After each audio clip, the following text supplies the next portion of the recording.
Hey, I'm Broke. What's up? Is a culture detective here investigating your favorite albums. And today I'm going to be doing a quick double album review on a couple of albums that I wanted to talk about, but I don't think I have that much to say about either albums. So I'm going to just put them together in the same video and just review them just a double whammy.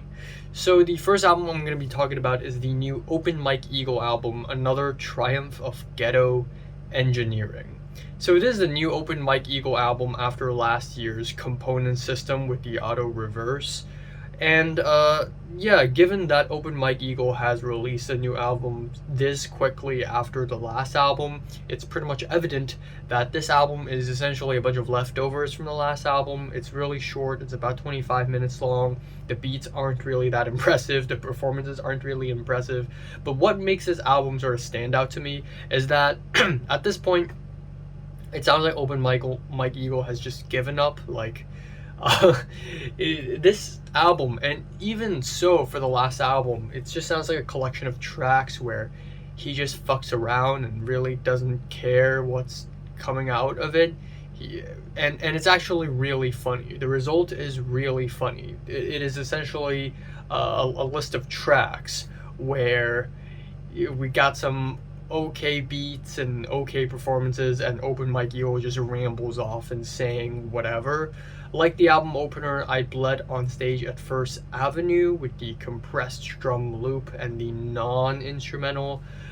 And then you get lyrics like I got bent like an updog and what's two chains with a third chain. So you know what you're going for.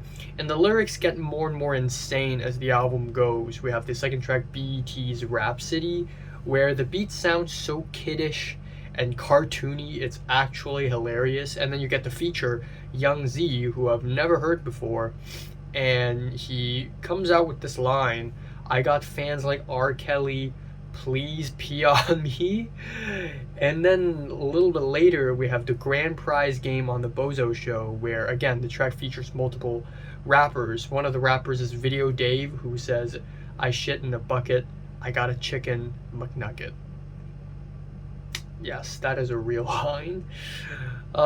We have tracks like a new rap festival called Falling Loud, which has the weird flute loops, and We Should Have Made Underground a Thing is like the idea of a summery, grimy rap banger, but not the thing itself, just the idea of it. WFLD 32 is a solid abstract jazz rap track with some pretty animated features. And then we have a track called The Wire Season 3 Episode 1, which is kind of funny because I've only watched the first two seasons, but the track features none other than Blue, who gives an amazing performance.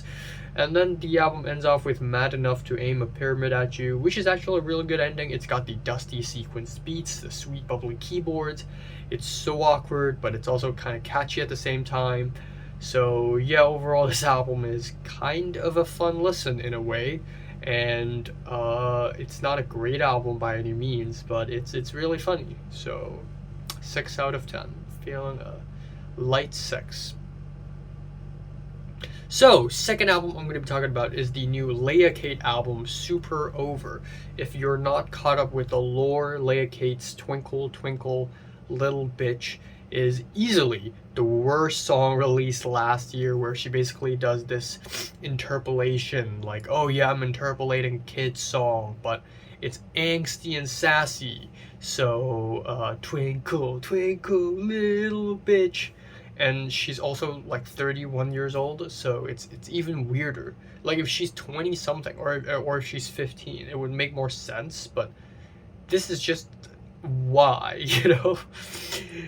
So knowing that she has a new album coming out, I was actually really excited to listen to it and give it like a 0 out of 10 and just go home, even though I'm already at home. But actually this album is not that bad. It has this early 2000s edgy, sassy image, which sort of worked for her, I guess, and it's definitely better than whatever boring, bland, sterile pop music there is nowadays. But because of that, the songs on this album are written as if they are all big, catchy smash hits. Thus, they all feel like they're written by a board of 12 people. which is actually true. If you go to the credits in the Spotify, you can see that a huge group of people wrote the tracks on this album, and it shows because every single track sounds like commercial, corporate, AI generated, whatever. The banging dance beats and distorted guitars on the track Space, while it sounds good, it also feels really repetitive. And then we have tracks like Unbreak Up, where Leah Kate sings about how she wishes she could unbreak up with you. I wish I could unbreak up with you. And it's just like, well, the track Desperate is like a feel-good rock pop dance banger with some constant 4/4 beats, but again, it sounds good, but it's also the kind of track I've heard like 1,000 times already. And then Brainwash is a 21 Pilots stressed out ripoff. The track Bored is a super gentrified, sterile, safe, inoffensive millennial pop song. It's so corporate. And then we have I Forgot, which is very much a Taylor Swift ripoff. 911, it's not that bad of a song. It's kind of a banger, but it's just kind of funny that it's released a few days after 9/11. So when I first looked at the track list, I'm like, holy shit, she made a song about 911. And turns out it's the police phone number and not actually 911. The stupidest moment on the album, however, has got to be the track Lucky, where she essentially tries a bit of reggaeton. Please don't do that. Why does everyone do that? It's silly. It just backfires on her. So yeah, overall this album is really trite. It's really cliche. It doesn't sound terrible, but that doesn't stop it from being the most corporate thing ever. I'm giving this album a strong 4 out of 10. So have you listened to these couple of albums? Comments below, let me know. Subscribe if you want more. Thanks for watching.